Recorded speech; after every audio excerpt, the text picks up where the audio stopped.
رئيس الجمهورية. صحيح. نتحول الأخبار، وخبرنا الأخير هو خبر رياضي جدا. الليلة حوار ساخن بين أولاد العم مين؟ الإسماعيلي والزمالك.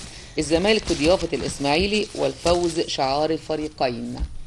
والله حضرتك هو الإسماعيلي المفروض لا بديل عنه ان هو يمر، لانه في الترتيب التاسع والزمالك في الترتيب تقريبا الثالث. فما فيش حاجه اسمها عمومه هنا، اولاد عم هنا ما ينفعش.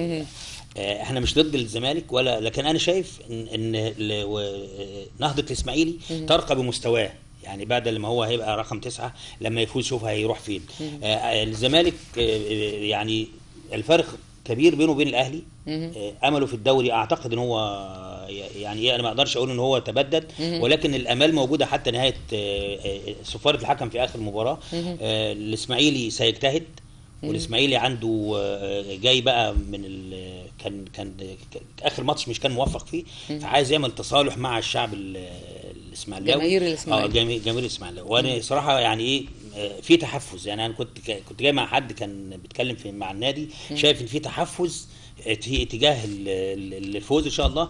وبعدين حضرتك كل ماتش له ظروفه، وبيبقى حضرتك الجون بيجي في ثانيه، ونامل التوفيق يعني لكل الاثنين، ولو اننا نميل للاسماعيلي. نامل الاسماعيلي يفرح جماهيره. بالظبط. وفي النهايه بنقول احنا بنشجع اللعبه الحلوه، الزمالك الاسماعيلي اللي يقدم لعبه حلوه واللي يبذل مجهود كبير من حقه الفوز، ومن حقنا نقول له الف مبروك. ولو كنا نامل ان الاسماعيلي يحقق الفوز النهارده عشان يسعد جماهير الاسماعيلي في كل مكان. يعني قبل ما نختم بعد اذن حضرتك، انا عايز اوجه للسيد محافظ الاسماعيليه، ادعوه ان هو يزور المحطه هنا ويقف امام الحته الفاضيه دي ويشوف التراكمات الموجوده.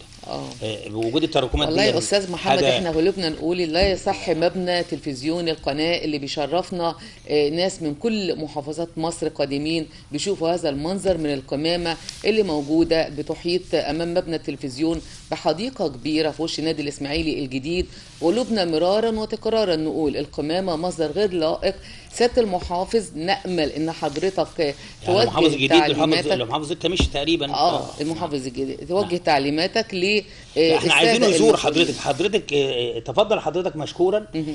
لو انت مش عايز تدخل المحطه، مر من الشارع المتاخم ليها، هتشوف الكوارث، هذه التراكمات بتاعه المباني. حضرتك ده بتحوي ايه؟ ده بتحوي هتلاقي فيها تعابين، وهتلاقي فيها بتاع ده حشرات، وهتلاقي فيها حاجات كتير جدا.